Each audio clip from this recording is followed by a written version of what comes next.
fucking start streaming.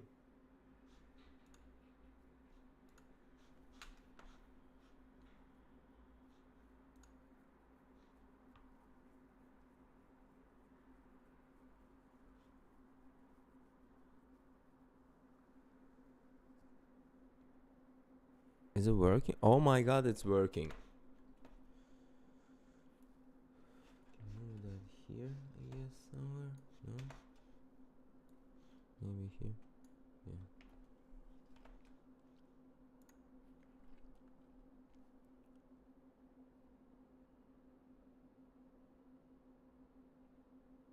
Holy shit.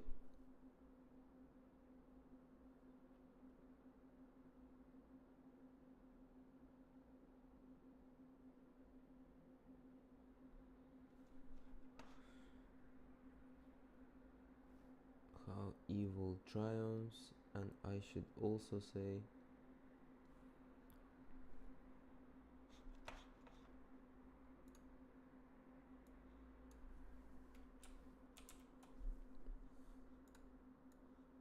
or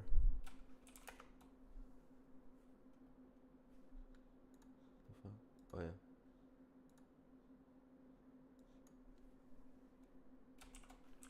Why are we witnessing a genocide?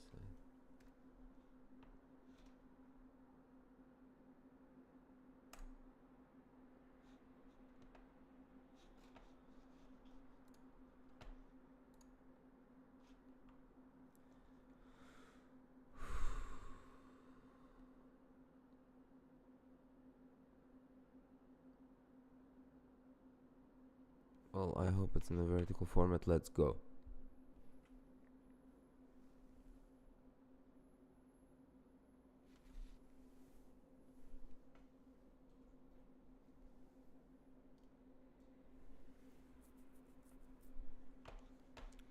Zero viewers.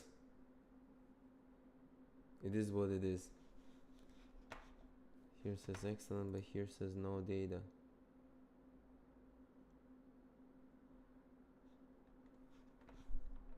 I will never know. Let's go. Disturbing topics we're going to discuss. But you're mature, and it's important that we discuss these topics in order to understand how the world works. So let's just start. And we will do a lot of speculation and theorizing in this class. So do not take this as gospel. Do not believe this is the truth. The entire point of this class is to help you develop the theories and the ideas to better understand the world. These are tools. Okay, this is not truth. These are tools. All right. So the first question I have for you is, what is happening in Israel right now? As you know, Israel is. So the first question I have for you is bombarding what is Gaza. happening in Israel. You might have seen the videos on social media. It is disturbing. It is terrible what is happening. The word that is happening, the word that we use for what is happening in Gaza is this word. You are not allowed to say this word on YouTube, but that is the intention. What I will argue, though, is that the truth is far more disturbing than this. What is really happening in Gaza is a ritual sacrifice. And this happens quite often in human history. If you go back and you look at the real history of humanity, this happens quite often. Some of the most famous examples are the Aztecs. We've dug up temples of the Aztecs, and inside the temples are thousands and thousands of human skulls. So before they went to war, they practiced human sacrifice. They would commit mass murder of their enemies in public. So the Aztecs were really famous for this. The Phoenicians, specifically the Carthaginians, we will discuss them later this semester, but the Phoenicians were also famous for a particular type of sacrifice, which is child sacrifice.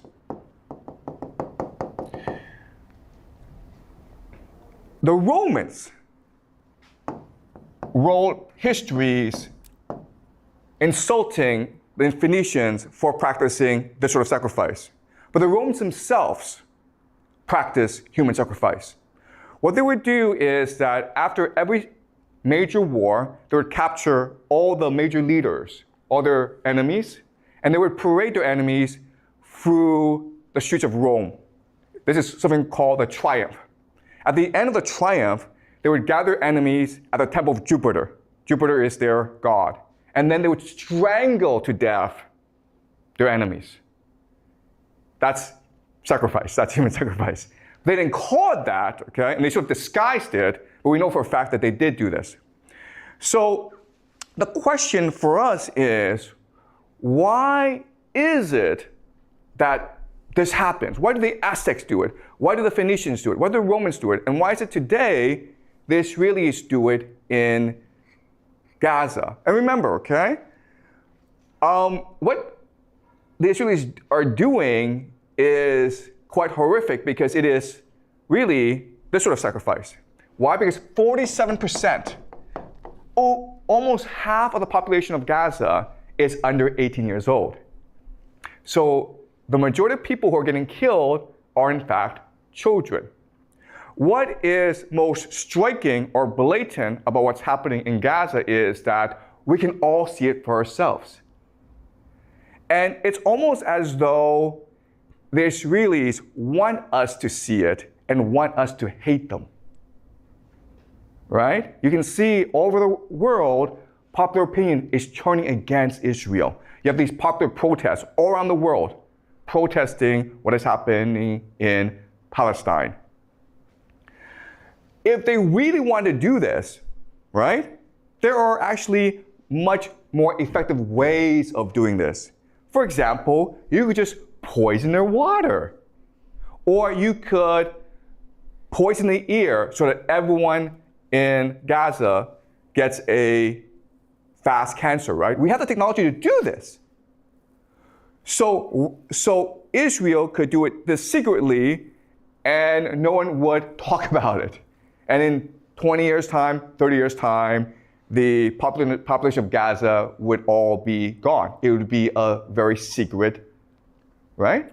Instead, they choose to do this in front of the world.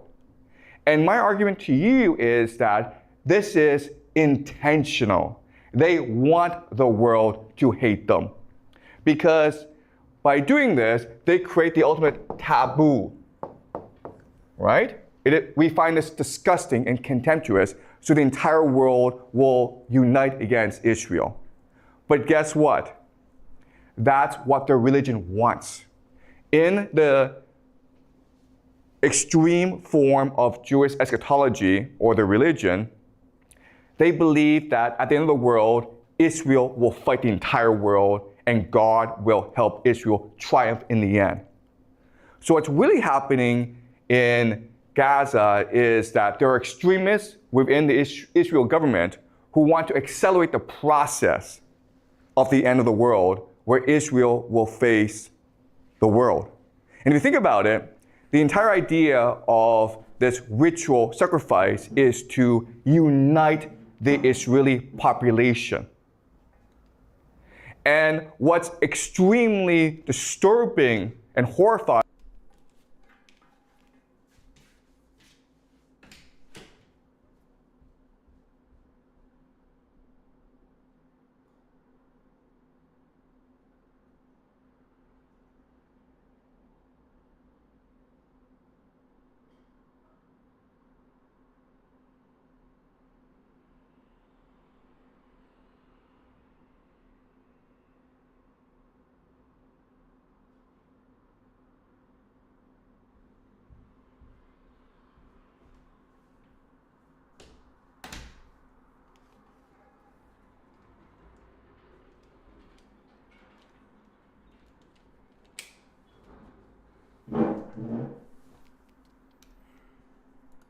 about it is that this works.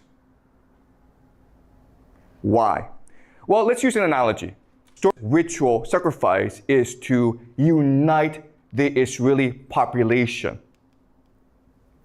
And what's extremely disturbing and horrifying about it is that this works. Why? Well, let's use an analogy, okay? The analogy is this.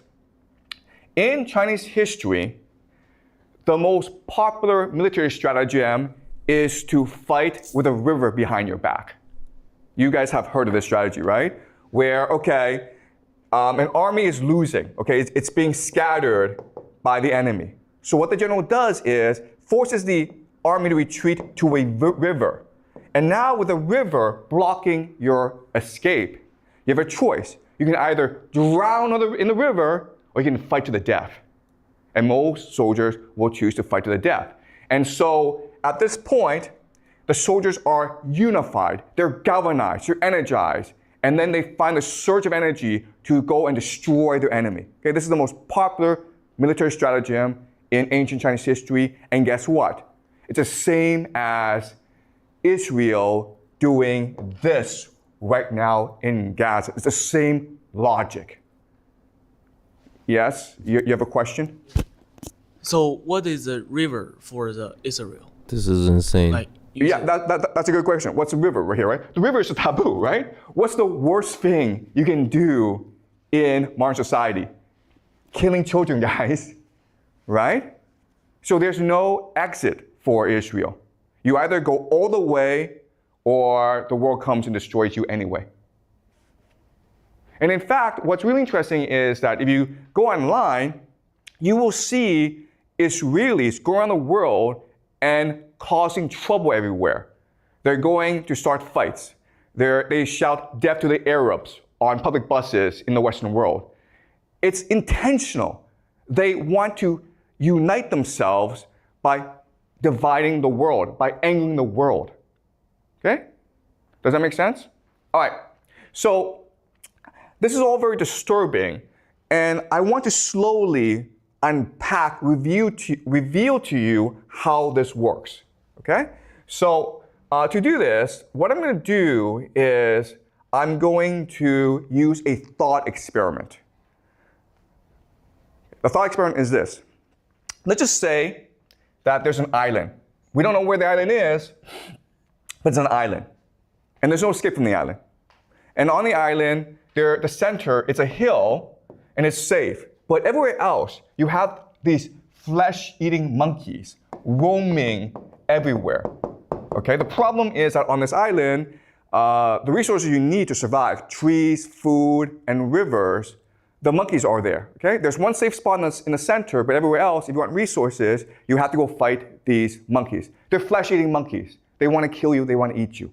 And there's an infinite number of them. Now, let's just say that one day, for whatever reason, okay, we don't know why, but 100 men aging, and they range from 15 to 65 years old, okay? They are mysteriously transplanted onto this island in a safe spot.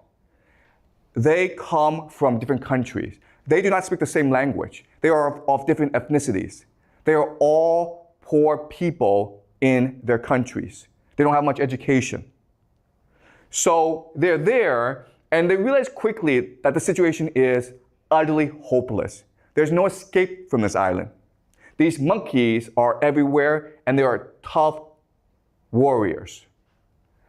And the situation looks bleak. They don't even speak the same language. They don't have a common culture. So at this point, you would imagine that they would feel hopeless and just lie down and die. But in reality, what happens is the opposite. What happens is that in this hopeless situation, they find a drive, a purpose, a spirit to fight for each other. And what will happen really quickly, okay, and this is really interesting, is the first thing that they will do is they will develop a common language. They don't speak the same language. Some speak Chinese, some speak English, some speak Spanish, some speak Russian, doesn't matter. They will very quickly develop a common language. And then what they will do is, with this common language, they will start to tell each other stories of where they come from. And then these stories will become a common myth, a founding myth of why they're here.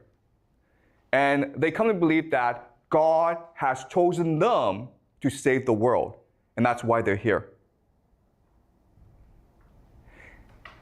Then what they will do is, with this new religion, they will start to develop rituals to reinforce this religion.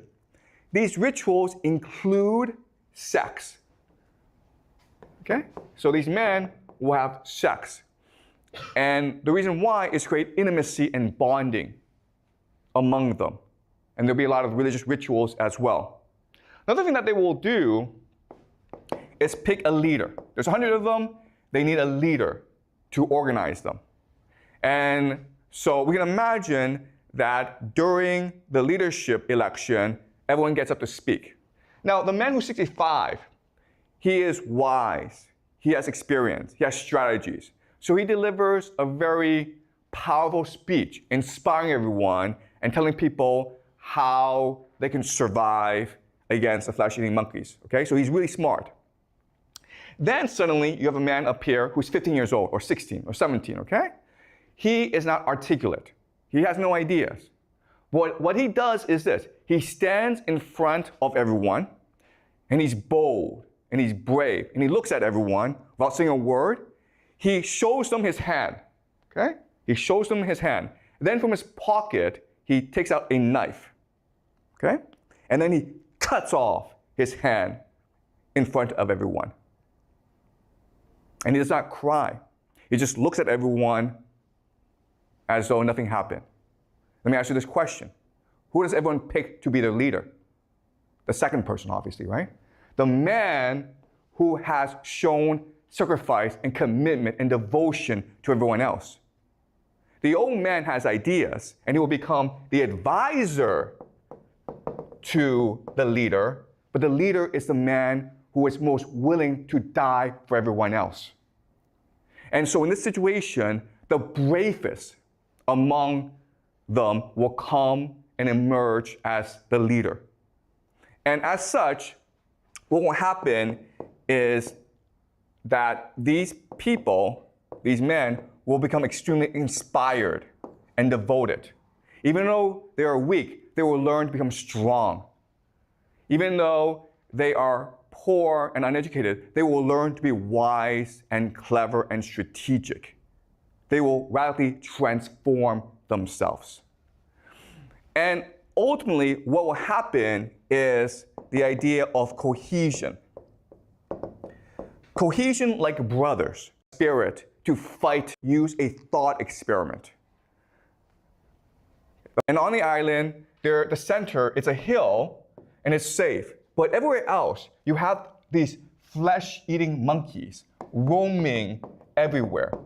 Okay, the problem is that on this island, the resources you need to survive, trees, food, and rivers, the monkeys are there. Okay, there's one safe spot in the center, but everywhere else, if you want resources, you have to go fight these monkeys. They're flesh-eating monkeys. They want to kill you, they want to eat you. And there's an infinite number of them. Now, let's just say that one day, for whatever reason, okay, we don't know why, but 100 men aging, and they range from 15 to 65 years old, okay? They are mysteriously transplanted onto this island in a safe spot. They come from different countries. They do not speak the same language. They are of different ethnicities. They are all poor people in their countries. They don't have much education. So they're there, and they realize quickly that the situation is utterly hopeless. There's no escape from this island. These monkeys are everywhere, and they are tough warriors. And the situation looks bleak. They don't even speak the same language. They don't have a common culture. So at this point, you would imagine that they would feel hopeless and just lie down and die.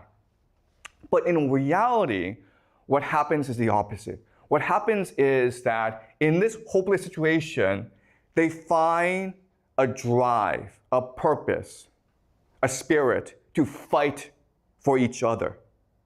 And what will happen really quickly, okay, and this is really interesting, is the first thing that they will do is they will develop a common language. They don't speak the same language. Some speak Chinese, some speak English, some speak Spanish, some speak Russian, doesn't matter. They will very quickly develop a common language. And then what they will do is, with this common language, they will start to tell each other stories of where they come from. And then these stories will become a common myth, a founding myth of why they're here. And they come to believe that God has chosen them to save the world, and that's why they're here. Then what they will do is, with this new religion, they will start to develop rituals to reinforce this religion. These rituals include sex. Okay? So these men will have sex. And the reason why is to create intimacy and bonding among them. And there'll be a lot of religious rituals as well. Another thing that they will do is pick a leader. There's 100 of them. They need a leader to organize them. And so we can imagine that during the leadership election, everyone gets up to speak. Now, the man who's 65, he is wise. He has experience. He has strategies. So he delivers a very powerful speech, inspiring everyone and telling people how they can survive against the flesh-eating monkeys. Okay, so he's really smart. Then suddenly you have a man up here who's 15 years old, or 16, or 17, okay? He is not articulate. He has no ideas. What he does is this. He stands in front of everyone, and he's bold, and he's brave, and he looks at everyone without saying a word. He shows them his hand, okay? He shows them his hand. Then from his pocket, he takes out a knife, okay? And then he cuts off his hand in front of everyone.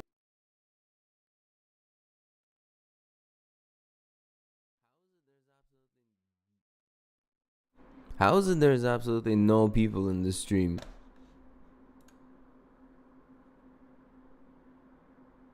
How is it there's absolutely no people in the stream?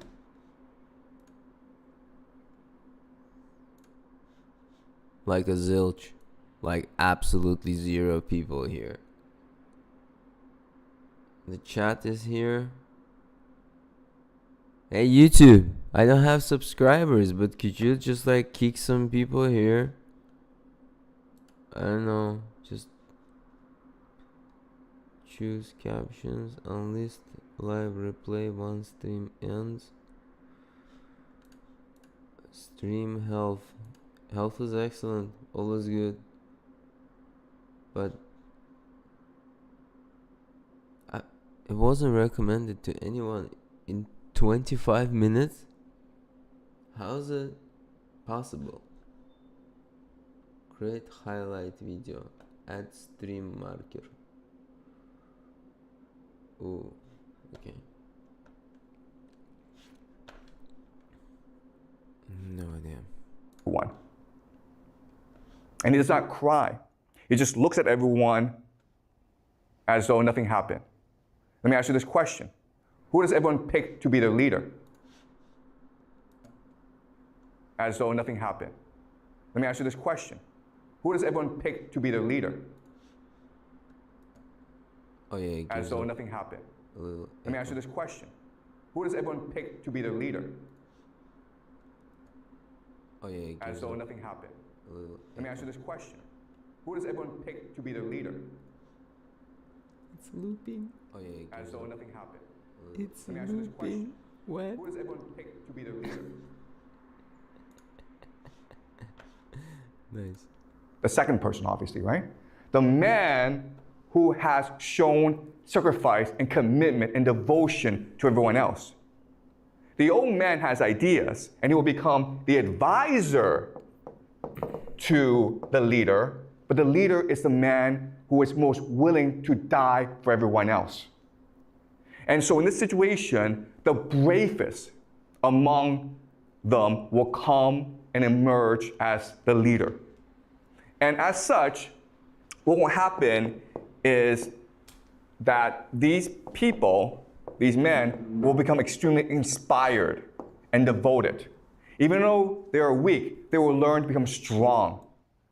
Even though they are poor and uneducated, they will learn to be wise and clever and strategic. They will radically transform themselves. And ultimately, what will happen is the idea of cohesion. Cohesion like brothers, cohesion like a family. They will understand each other, even though they're from different cultures, even though they have different backgrounds. They will understand each other better than they understand their own children and their own wives. And this cohesion will lead to something called synchronicity. Synchronicity. Synchronicity is when people act in unison together. Okay? So a very simple example of synchronicity is a sports team, right? When you watch a soccer match, how is that soccer team able to work together? Well, because of synchronicity, because their minds are alike. It's what we call a hive mind. And this allows for something called telepathy. They're able literally to think and act as one. So let me give an example of this. Let's just say these men, they're sleeping, but one of them wanders off to collect wood. And then he's attacked by monkeys. It doesn't matter if he screams because he's too far away. Would his comrades know that he's in danger? They would. Okay? And the example here is, let's just say you're a mother and you have children, okay? And one of them goes off to France on a vacation. But then while he's in France, he gets hit by a car and he's hospitalized. Would you as a mother know that your son is in danger? Would you feel it? He hasn't called you, you don't know about this, but in your heart, would you know it? The answer is yes, you would know it. You would feel something is wrong. You would get on the phone and try to call your son. You can't reach your son, you would call the police, okay? You don't know what's happening, but something in your heart is telling you, I need to get in touch with my son.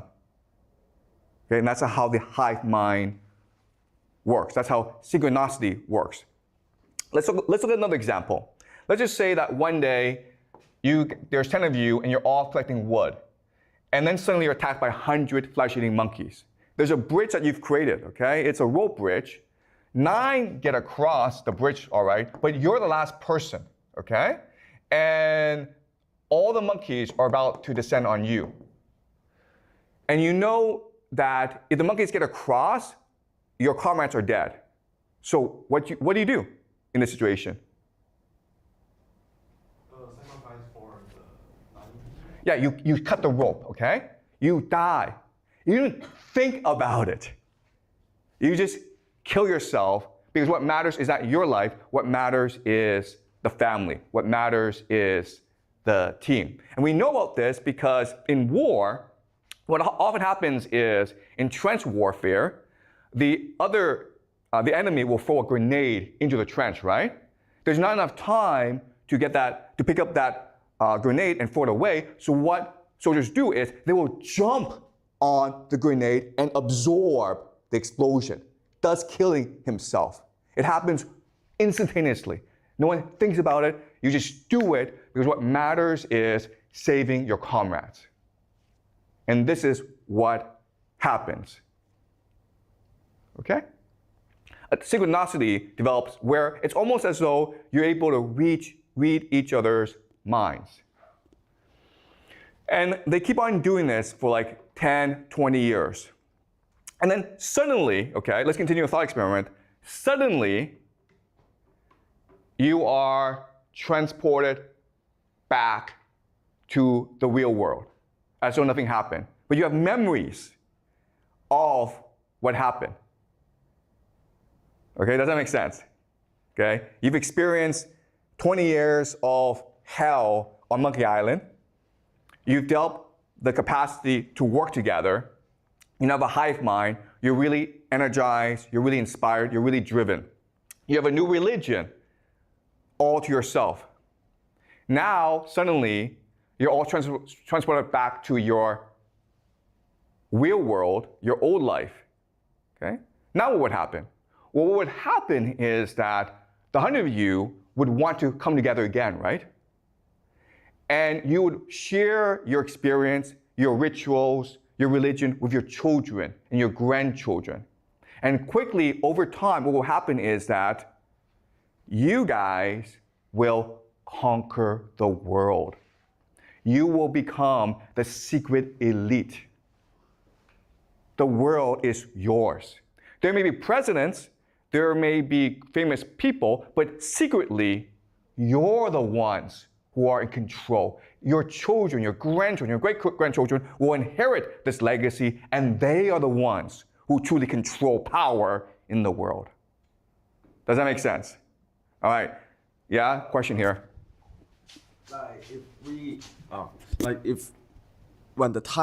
If this person really transferred back to the reality, what if that time already have a leader that like you are just a peasant, but not a leader? Okay, yeah, that's a good question. I've already told you this, okay? On the surface, there are leaders, but the real power are you guys, okay? And I'll explain why, all right? Now, what's also interesting is that while you're on this island, you will develop certain rituals that are very strange, but are important if you want to maintain unity, okay? So for example, one strange ritual is the funeral ritual. The funeral ritual. The idea here is that when someone sacrifices himself, you have a huge funeral to celebrate that person. And this may involve you cutting that person into different pieces and eating that person. Okay? But you will develop really strange rituals. Okay, does that make sense? Okay, so I'm going to answer your question. Why are these guys in charge and not the real leaders of society? But first, I want to give you some historical analogies to this. Okay? How do you know that what I'm saying is correct? Well, let's look at certain analogies in history. All right. So, Sparta. Sparta is one of the most famous military societies in world history. Sparta is a city-state in ancient Greece. And you may have heard of Sparta. A movie about Sparta was made called 300. I'm not sure if you guys have seen the movie 300. But 300 is really about 300 Spartan soldiers who are fighting millions, not millions, but hundreds of thousands of Persian soldiers. Persia is invading mainland Greece. They fight at a place called Thermopylae, the Battle of Thermopylae. And this is the pass into mainland Greece. The Greeks have to hold this position if they are to prevent the invasion. Okay? 300 Spartan soldiers, backed by thousands of other Greek soldiers, make a last stand in this pass. They are overwhelmed by the Persian invasion, and rather than run, like most people, the 300 soldiers make a final stand. Their leader is Leonidas, and he tells them, we will fight to the death. They all fight to the death, and they're all massacred. And the Persians take Leonidas' head, cut it off, and put it on a pike to warn the Greeks, we are merciless. Eventually, the Greeks, inspired by the sacrifice of Leonidas, they will repel the invasion and destroy the invaders. So how do we get this culture? Okay? Well, the education system of the Spartans is really interesting. It's really disturbing, actually. So young boys at age 5 and 6, they're taken away from their homes. And they are put in a school run by older boys. Okay, so the older boys are maybe like 10, 11. And so what happens, as you can imagine, is the older boys beat the crap out of the younger boys. Okay? From day one, there's no education. They're not learning anything. All that's happening is the older boys are just beating the crap out of the younger boys. But because this is happening, we call this like hazing, okay? And this happens actually a lot among fraternities and sports teams. When they're getting the crap beaten out of them, it builds solidarity. It builds brotherhood. So these young boys who are 5 and 6, they learn to love each other because only by helping each other can they survive the brutality. Okay? Then what happens is when they become 11, 12, 13, when they hit puberty, this is really interesting, they become mentored, okay? Mentored by an older soldier, an older Spartan soldier who's maybe 28, 29, 30, but he has a family. They become lovers. They have sex with each other. And this builds group solidarity. Okay, so during hazing phase, these young boys learn to trust each other. They learn how to bond with each other. During the mentorship phase, these young boys learn to think like in a hive mind, okay? They learn to be part of a larger group. Then when they turn 18, they graduate, okay? And in order to graduate, what they do is this. They have a mission.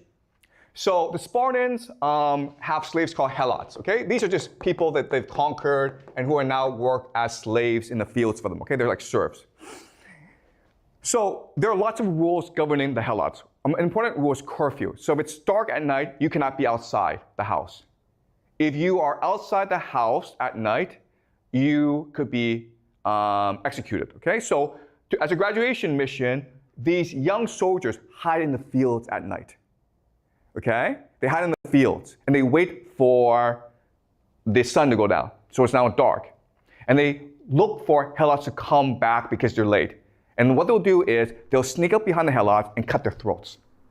Okay, this is basically sacrifice. Intense. Okay, human sacrifice. So the Spartans did this as well. It's a very common thing. And what this does is it builds group cohesion, leading to synchronicity. There are thousands of city-states in Greece. Only Sparta did this. And it made everyone think Sparta was disgusting. Everyone hated Sparta. But it kept Sparta unified. And it made Sparta into the dominant military power in Greece at that time. Okay? What happened then is Thebes, another city-state in Greece, they would copy the Spartan system, okay? But they made it voluntary. So so in Sparta, you have to be an elite to be part of the system. But in Thebes, anyone could join the system, okay? And they call the system the sacred band.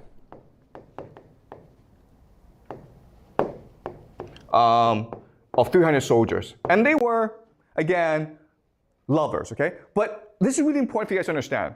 At this time in history, there's no concept of homosexuality. It was perfectly permissible. No one cared if you had sex with men or animals or whatever, okay? It was not a big deal. This comes much later in modern times. Back then, homosexuality was not considered a concept. Okay, if you're out in the field, if you're out at war for like years and years and there's no woman around, you're gonna have sex with other men. It's a very natural thing to do. Okay, it doesn't mean you're homosexual, okay? So the sacred band of Thebes became the dominant military power after Sparta, okay? It's called the sacred band. And they were like the vanguard, they were the spearhead. They would be the first in battle. And they were so ferocious that their enemies would run away, okay? Then what happened is that Macedonia would copy the Theban system. Who's the most famous Macedonian in the world? Do you guys know? Which Macedonian is the most famous ever in human history? You know the name, but you may not know he's Macedonian. Alexander the Great, okay? His father is Philip II. Philip II is the one who actually built the greatest army in the world, the Macedonian army. And it was Alexander the Great, his son, who would take this army and conquer Persia. Okay, we'll learn this later on. But Philip II learned all this from Thebes. And at first, Macedonia and Thebes were allies, but Philip II was very ambitious. So then he wanted to conquer all of mainland Greece. And in 338 BCE, at the Battle of Trachonia, Macedonia fought against the combined might of Thebes and Athens.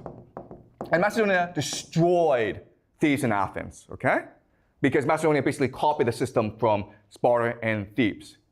At this point, Macedonia should have destroyed the entire Theban and Athenian army. But when all was lost, the sacred band, they stood in the middle of the field, and they blocked the advance of the Macedonian charge so that everyone could escape back into the cities. They did not fear death. They welcomed death. Okay? For them, what mattered was honor and sacrifice. And that's how you create the greatest army in the world. Okay? Does that make sense? So these historical analogies give credence to our thought experiment. Okay, now we're going to look at a question, which is, okay, why does this system work? Okay, so let's do game theory. Game theory. Game theory is just a study of how to win games, okay? It's a very general thing. So let's do a thought experiment and just say there's about 1 million people in the world, okay? There's 1 million people in the world, and they're all trying to win the game against each other, but only one can win. Well, according to game theory, the best way to win a game is by, does anyone know? Cheating, okay? Cheating. If you follow the rules, you will never win the game, you have to cheat. And in this game, the best way to win is by coordinating with other people, right? Because everyone's playing by himself. So if you can work with other people, then that gives you a huge advantage over everyone else, right? The problem with this is the moment that people start coordinating, it forces an arms race of coordination. So maybe these two are working together. These 4 now are forced to work together, which now forces these 5 to work together. Okay? So if you are the first to work together, you get screwed in the process. So if you cheat, you have to cheat secretly. Okay? You have to coordinate without people knowing you're actually coordinating together. You have to conspire secretly. Okay? And there are different ways to collaborate secretly. Okay? So let's look at examples. So family is one example, right? Of coordination, synchronicity. Another example is religion. If you have a leader, right? If you have a similar race, ethnicity, and you have a similar language. Okay, so these are examples of how you get people to coordinate together. The problem is that these are all obvious to people, which forces them to do the same thing. Okay? But there's a strategy that you can use that allows you to coordinate secretly and defeat all your enemies. And this strategy is called transgression.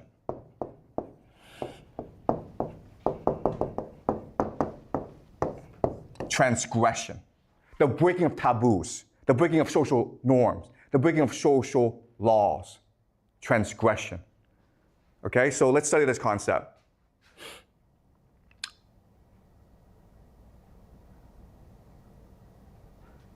All right, so the idea is that, the theory is that the greater you transgress, okay? This is the level of transgression. The greater your cohesion, which leads to synchronicity. Okay, that's a theory I want to propose to you. All right? So transgression, I mean, it's a very simple idea. You're breaking the rules, right? You're cheating. And therefore, everyone wants to put you in prison. Which means that the only way that you can survive is if you keep the secret among your group, right? Which forces cohesion. Does that make sense? All right? And we see this in all aspects of society, right? So the most basic form of transgression is just joking or pranking, right? So for example, you guys, 6 of you, decide, you know what, we're gonna play a joke on the school. We're going to cover all the rooms with toilet paper. It's a joke, it's a prank. But obviously, you don't want to get caught because the school will punish you. And this joke and this prank will make you more cohesive, right? Because now you have a secret amongst yourself. And if anyone betrays you, you're all screwed. Right? Does that make sense? That's the logic. The other thing that's really interesting is that when you transgress, when you break a taboo, you feel empowered. You feel liberated. And it becomes addictive. Right? You fill the school with toilet paper. You're like, that was a lot of fun. Why was it fun? Because you broke the rules. You feel I'm more powerful than my teacher. So you keep on doing more and more of this stuff, right? Then you may be like, hey, let's go to the store and steal a candy. That candy may cost $1, nothing, right? But you try it and you are terrified. You're seized by doubt. You're seized by fear. Sorry, so this is the sound that tells us that we should go on break, but again, we don't go on break in this class, okay? So I apologize. We're not taking a break. We keep on going, okay? But that's what the sound is. Okay, so you're terrified because your mother, your teachers, everyone told you stealing is bad, right? But when you actually go and do it, how do you feel?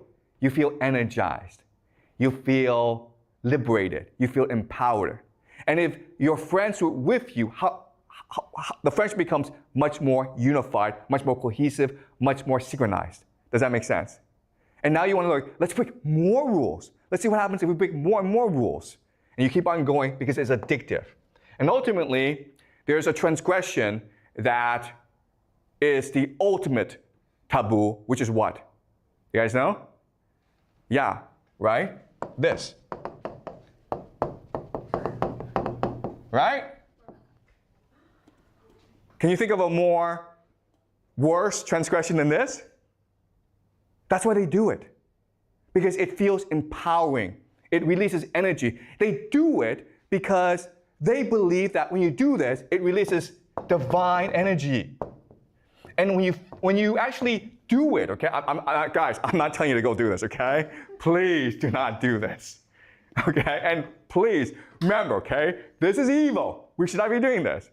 But when you actually go and do it, those who can do it, they feel as though they are now inundated, that now they are now filled with divine energy. They found the secret of the universe. They found the ultimate power in the world. Another transgression, which is not as bad, but pretty bad, is the idea of incest, right? And there are secret societies out there, guys, that do this. And you know what, guys? I hate to tell you this, okay? But they do it in public in front of everyone else because that creates both group unity, synchronicity, and it releases in their minds divine energy. They have now access to God.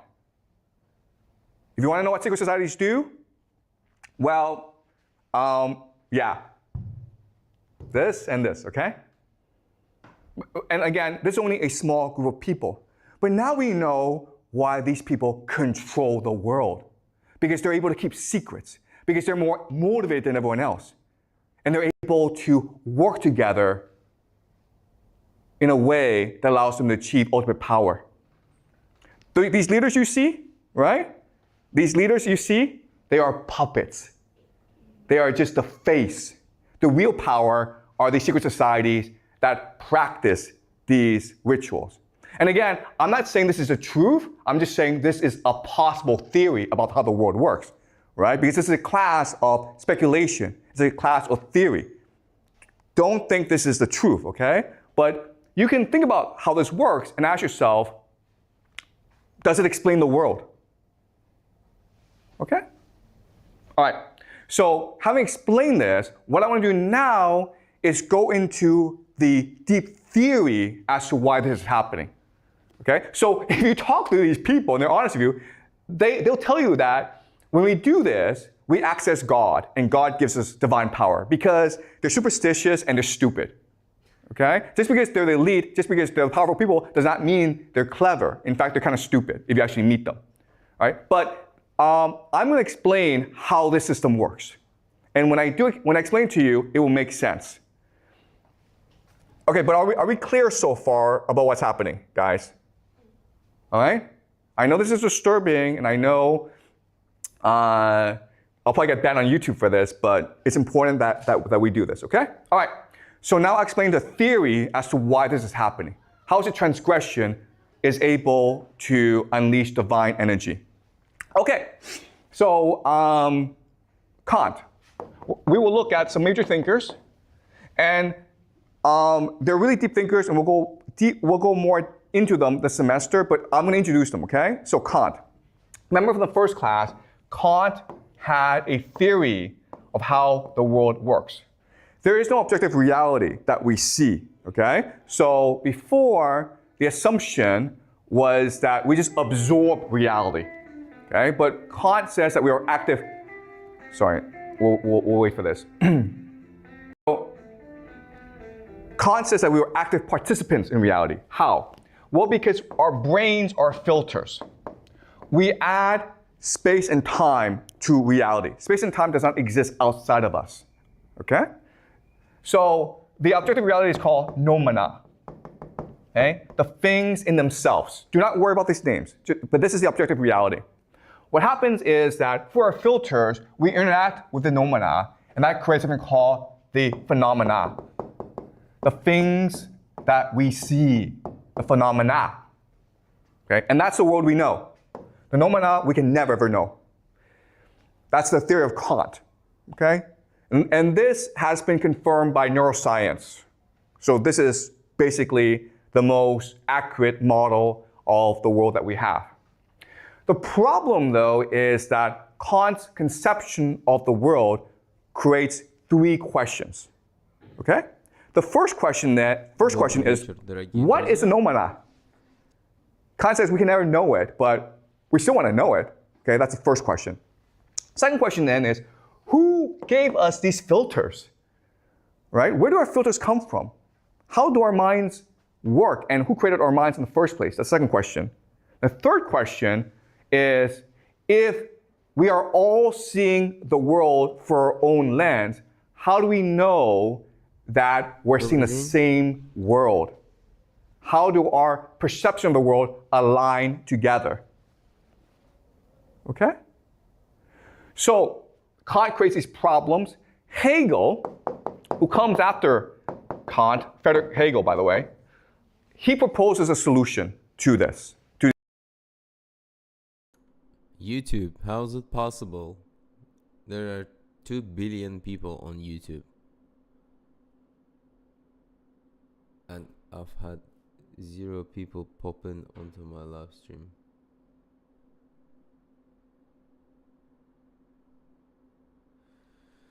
Guess there are a lot of people streaming. These three problems. And what he says is this, and this is really important for us to understand, is the noumena is the Geist. The Geist is hard to translate. We usually translate it to mean spirit. Okay, so what Hegel is saying is that the spirit ourselves. So, all right? Just because they're the elite, just because they're powerful people, does not mean they're clever. In fact, they're kind of stupid. If you actually mean God in the relation, it's a class of theory.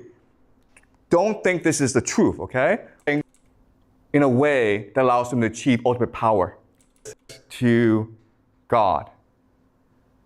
If you want to know what secret societies do, well, yeah, this and this, okay? And again, this is only a small group of people. But now we know why these people control the world. Because they're able to keep secrets. Because they're more motivated than everyone else. And they're able to work together in a way that allows them to achieve ultimate power.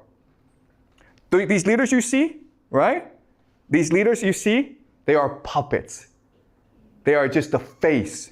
The real power are these secret societies that practice these rituals.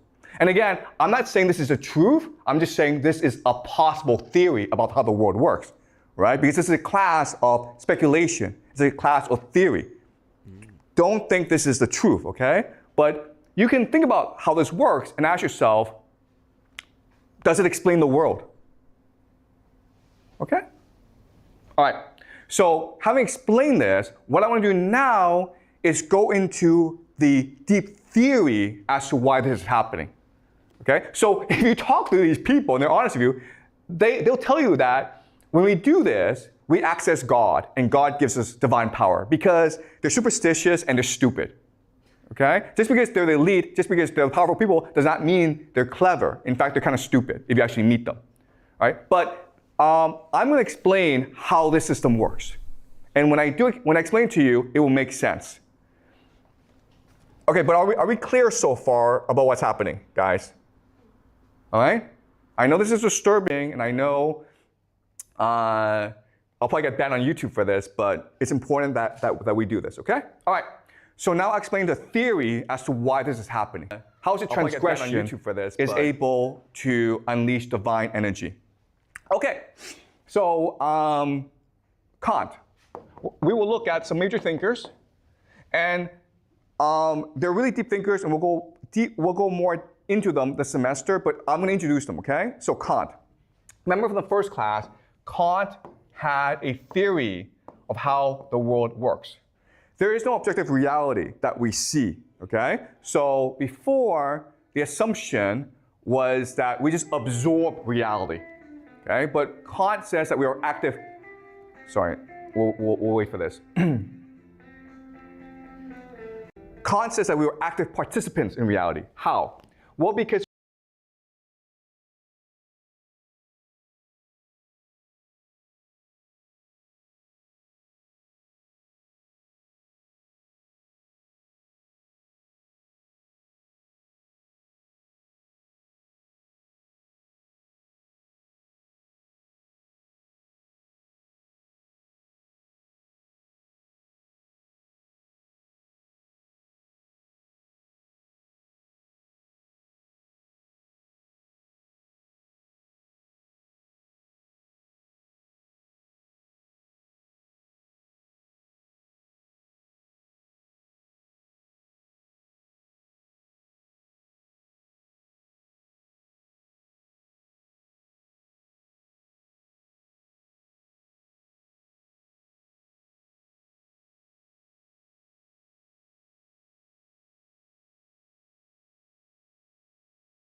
our brains are filters.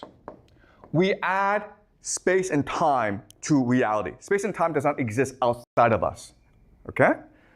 So the objective reality is called noumena, okay? The things in themselves. Do not worry about these names, but this is the objective reality. What happens is that for our filters, we interact with the noumena, and that creates something called the phenomena. The things that we see, the phenomena, okay? And that's the world we know. The noumena we can never ever know. That's the theory of Kant, okay? And this has been confirmed by neuroscience. So this is basically the most accurate model of the world that we have. The problem, though, is that Kant's conception of the world creates three questions, okay? The first question is, what is the noumena? Kant says we can never know it, but we still want to know it, okay? That's the first question. Second question then is, who gave us these filters, right? Where do our filters come from? How do our minds work, and who created our minds in the first place? That's the second question. The third question is, if we are all seeing the world through our own lens, how do we know that we're seeing the same world? How do our perception of the world align together? Okay? So Kant creates these problems. Hegel, who comes after Kant, Friedrich Hegel, by the way, he proposes a solution to these three problems. And what he says is this, and this is really important for us to understand, is the noumena is the Geist. The Geist is hard to translate. We usually translate it to mean spirit. Okay, so what Hegel is saying is that the spirit world is what creates the material world. We are just a shell. What really matters is the spirit world. Now, it's really important to understand the concept of the Geist, okay? And again, it's German, but there's no actual English translation for it. So it's best to see Geist as a combination of three words that derive from Geist. Okay, these three words are ghost, geyser, and gist, okay? So these three English words are derivatives of the German word Geist. Right? Most words in English are actually German in origin. Sorry, not most words, but many words, okay? All right, ghost is just a parallel reality that exists alongside us, right? A spiritual world. That's the first concept. Geyser is just a force that is exploding or becoming or expanding. So this Geist is constantly expanding and becoming. Gist means the essence of things, the core of things. Okay? So the real truth in the world is the Geist. Not what we see, but what is invisible to us. Okay, so that's the idea of the Geist. Does that make sense? Now with the Geist, we can answer all three questions. The noumena, the real world, is the spiritual world, not the material world. It's the Geist that gives us these filters. And because we're all seeing the world through the Geist, we see the same world, okay? So now this creates another problem, which is, where did the Geist come from? What is the Geist? Okay, and here we will look at Plato and Dante, okay? So again, this is a really deep theory, and we'll go more deeply into this as the semester moves. But I just first want to introduce the idea to you right now, okay? So this comes from Plato and a religion called Gnosticism. Okay, the Gnostics. Gnostic just means knowledge. Okay, so in the beginning, the Big Bang, the force is the monad, or the one. Okay, there are different names for this thing, or nous. Just think of this as a supreme God. Okay, the Big Bang, the force, the the sun almost, okay? The spiritual sun of the universe. The nous works by breathing. When he breathes, he vibrates his divine power. And through this, he creates new beings called dyads. Dyads are just pairs of forces, okay? And these dyads then create different realities, all right? So different realities are being created through this interaction. And eventually, you reach Earth, okay? So in other words, what Plato and the Gnostics are telling us is that the Geist is a multi-layer, multi-dimensional world that we access all the time. Okay? Does that make sense? And the Earth, what we see, it is just the most outer shell in this universe.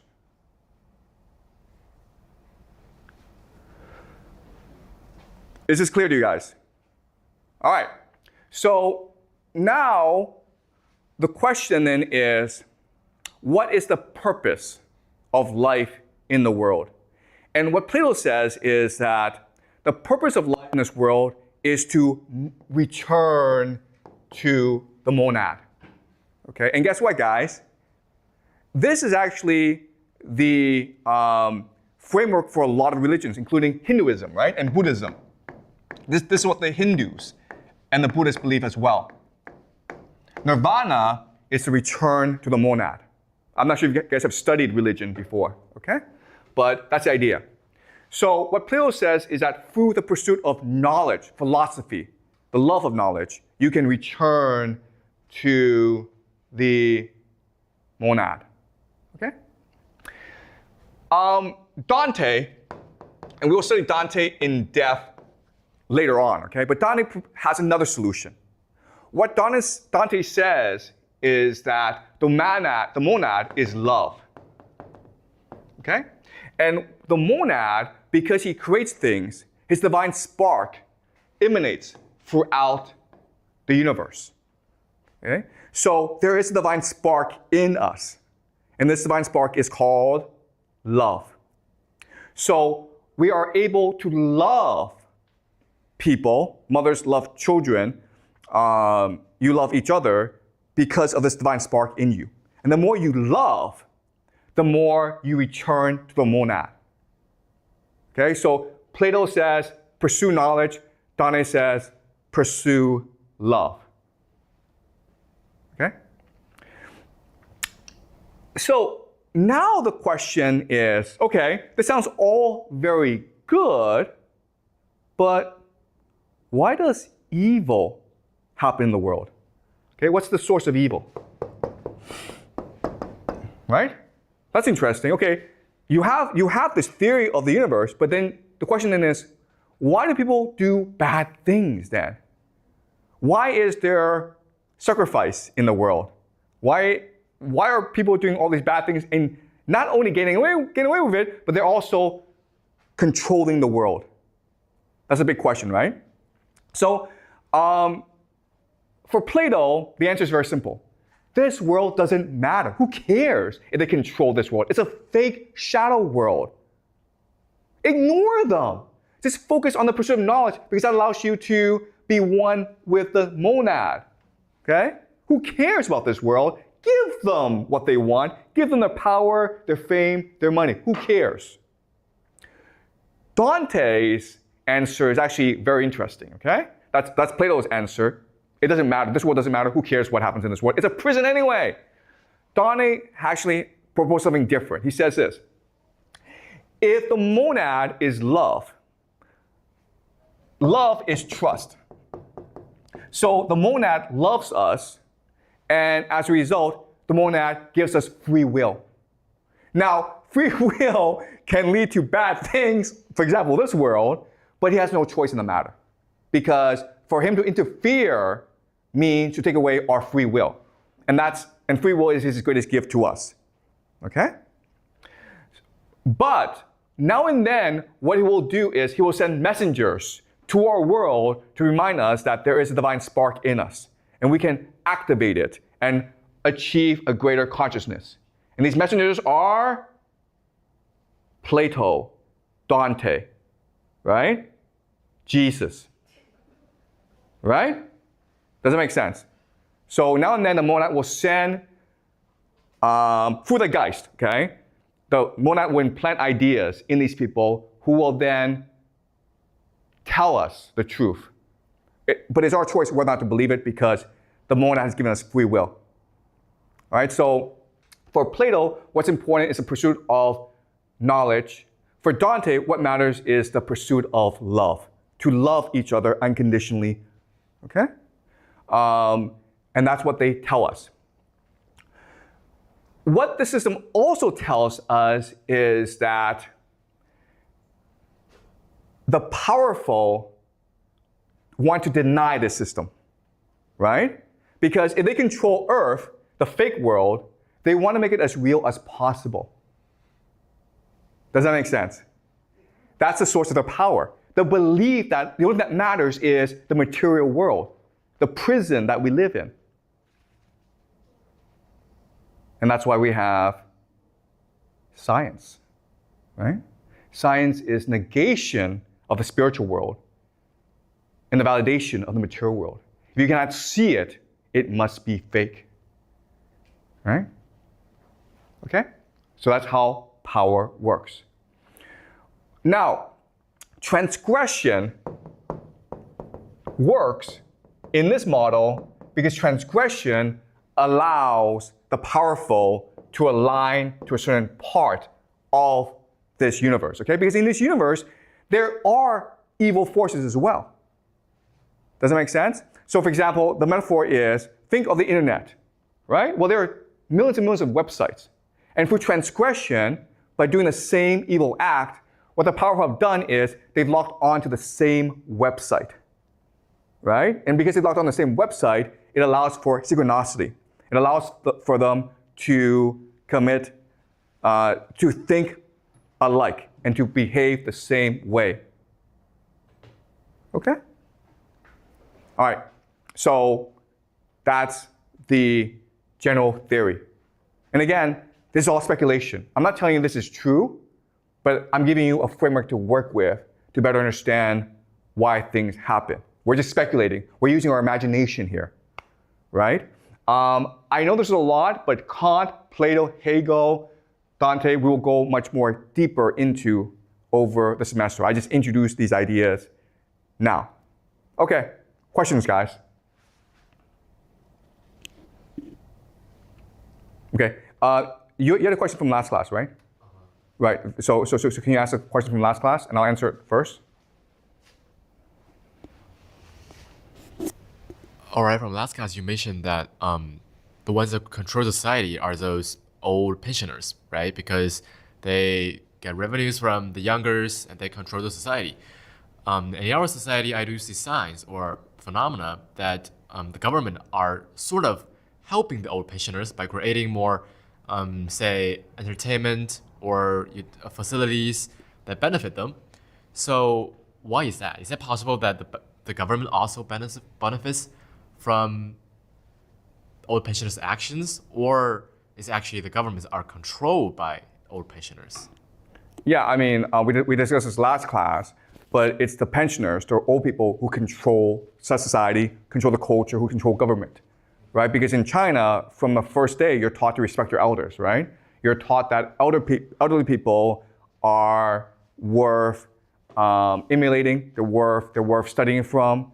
They're what's most precious about our society. So it makes sense that the government would create policies to most benefit the elderly. Okay, that's just the structure of Chinese society. Respect for the elderly. Okay, thank you. Any more questions, guys? Yep. Ember has a question. Sure. So I was just thinking about the model, and I think the monad.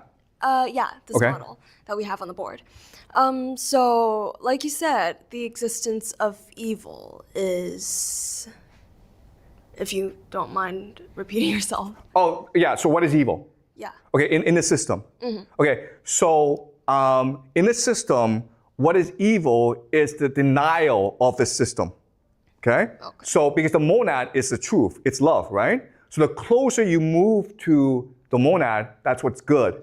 The further you move away from the monad, that's what's evil, right? So at the very end of this model is earth.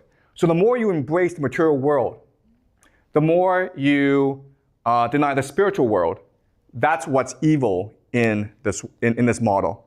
Okay. So for Plato, what's good is the pursuit of knowledge. And what's evil is the pursuit, the denial of knowledge, which includes, by the way, art, right? Movies. Because movies are just a shadow of the shadow world. If the world we live in is fake, and movies, all they do is depict this fake world, then it makes things worse.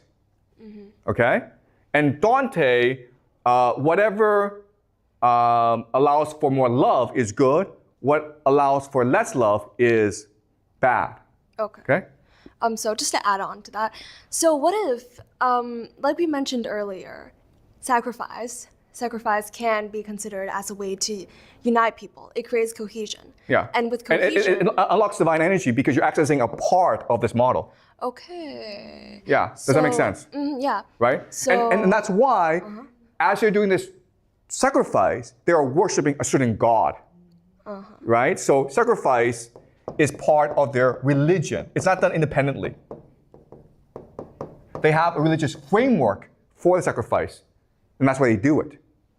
Right? They don't do sacrifice for the personal sacrifice. They do sacrifice as a consummation of their religion, because that's what their religion demands of them.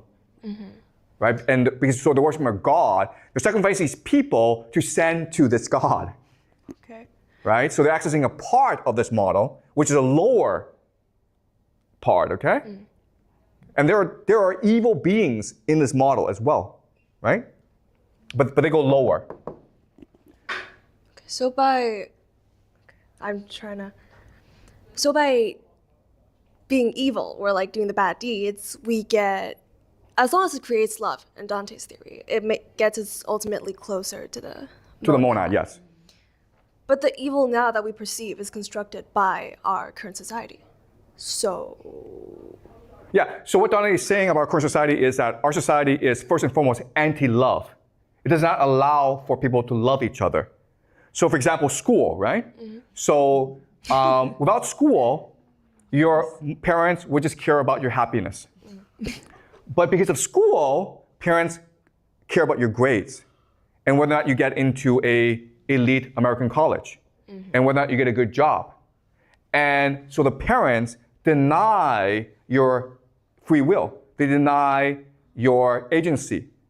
And as a result, you don't feel loved. Okay?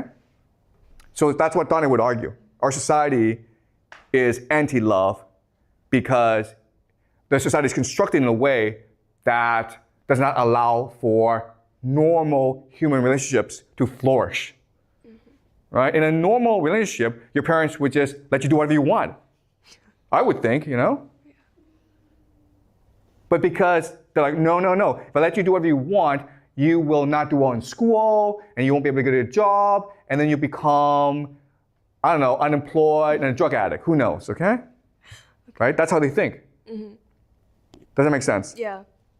So the denial of free will is anti-love, and therefore it's evil, and it limits you from getting closer to monad. That's right. Okay, great. Exactly. Thank you. Yep. But just like the what Amber mentions that this world is anti-love, but what is the purpose of like not letting us get closer to the monad? Well, that's a good question, right? Why are they doing this? Because the people in power want to stay in power, right? Because what they're doing, it goes against the monad. But they want to stay in power. So they gain like benefits such as power by disobeying the monad and letting others like disobeying the monad because they can keep their power. Okay, so let us be very clear, okay? This is really important. Different people will interpret this model in a different way, okay? In their conception, the monad's the evil one. Their God's the good one. They're liberating us from the monad by making us more focused on the material world. Okay, does that make sense? But the reality is that they were able to get their power because they had a religion that promoted transgression, which allowed them to coordinate well together. And now that they have this power, they need to rationalize why they have this power, and they need to develop systems to maintain this power. And that's why we have the world we live in today. Does that make sense? Okay? Does that make sense? They're powerful, they want to maintain the power, so they will think of new ideas that allow them to keep this power, even if it means denying the truth, okay? And again, guys, this is a theory. No one knows if this is true or not. I don't know. Okay? But like what you just mentioned, that nomad has two meanings to either. No. The nomad does not have two meanings. It has different names, but one meaning. Okay, this is really important for you to understand. But There are Plato- different names for this, but it is the sun, okay? The divine sun, the source of all life. So Plato defines nomad as knowledge, and Dante defines nomad as love. No. Okay, listen, okay, you have to get this straight, okay? This is everything, okay? Love, knowledge, everything, okay? The question that Plato and Dante are debating is, how do you return to the monad? Okay, so for Plato, it's the pursuit of knowledge that allows you to get closer to the monad. For Dante, it's the pursuit of love. Okay, but this is the one and all, the infinite and the eternal. What Plato would say is that this is the perfect. This is the immutable. It will never change. And it's the eternal. It's always been there and it will always be there. Okay? It's really similar to Buddhism, I think. It is exactly Buddhism. They're like looking at the same thing. It's like more spiritual Yes. aspect of the world and like the ultimate end of things. It's more like abstract concept. It's not something physical that we can interpret as one thing or another. Yes, this is exactly Buddhism and Hinduism, okay? So this is really interesting how different religious traditions working in different localities have the same conception of the world, of the universe. And can we give someone else an opportunity to speak, please? Okay? So can someone else ask question? Like I know you're enthusiastic, but sometimes you want to step back and absorb the idea. Okay? So you've asked a lot of questions, but go home, think about this some more. Okay? Does that make sense? Okay. Does anyone else want to ask questions? Okay, one more question, okay? One. So, like, just to confirm that. Okay. Plato and Dante just like gives us the way to approach nomad, right? Okay. Can you ask the question again? I don't. Like, I want to confirm that Plato or Dante, because Plato said that to learn knowledge, and Dante said to pursue love. So they gives the way to let us approach monad, right? So the monad in the conception of everything is the same, okay? It is a source of everything. Plato and Dante are proposing different ways to become closer to the monad, right? For Plato, it's like spend your entire life learning mathematics, specifically geometry, because he thinks that geometry is really the language of the universe, the secret language of the universe. Dante says, that's too hard, guys. That's not intuitive. Like for Plato's an elitist, right? Plato is like, only if you come to my school and you learn geometry, sacred geometry, will you access heaven. Dante's like, that makes no sense. The monad would not create a system which only the elite, the chosen, could access him. The monad, if he truly loves everyone, will give everyone the capacity to reach him. And that capacity that is accessible to everyone is love, right? Doesn't matter who you are, you can all love. But quite honestly, there are not that many people in the world who can do calculus, right? Right? So Plato's like, you have to do calculus. Plato's like, and Dante's like, that's just ridiculous. That's the most ridiculous thing in the world. Okay? Does that make sense now? Okay. Any more questions, guys? Like, why is that? Like, a lot of other like religions and Plato or like Dante, they came to the same realization of monad. Like, why is that? Like, it's from different places in the world, different regions, but like, why do they all have kind of the same thing about wisdom or like knowledge in general? Yeah. So that's a really good question, and the answer is the Geist, right? The answer is, where do our thoughts come from, and where do our thoughts go? Do you really think that it's our brain that produces thoughts? Why is it that with the same brain, right? Same neurological structure, but we have different ideas? And why is it that I have so many ideas and others have limited ideas? Well, like biologically, we cannot explain it. Okay, we've never explained it. So if you study neuroscience, one thing that they will never ever ask is, where do our thoughts come from? Which is weird because that should be the most basic question, right? That's the first question you ask, but they never ask that. Why? Because they cannot answer it. And the answer, the possibility is that Geist exists, and our ideas come from the Geist. And when we think of ideas, it goes back into the Geist, right? It's a ghost. It is with us and it is not with us. There's just like a big system out there that everything comes from there, so all of the things will go back there eventually. Exactly. And that's why, and that's how we can explain why all these different religions have the same conception of the universe. Because they're getting this conception through inspiration, right? Through communication with the Geist. Right? Does that make sense? Okay? I think that makes a lot more sense than, oh, the synapses in our brains, They fire together and they hit and like, ooh, we have an idea. I don't know. Okay, all right, so great. We will continue this next class.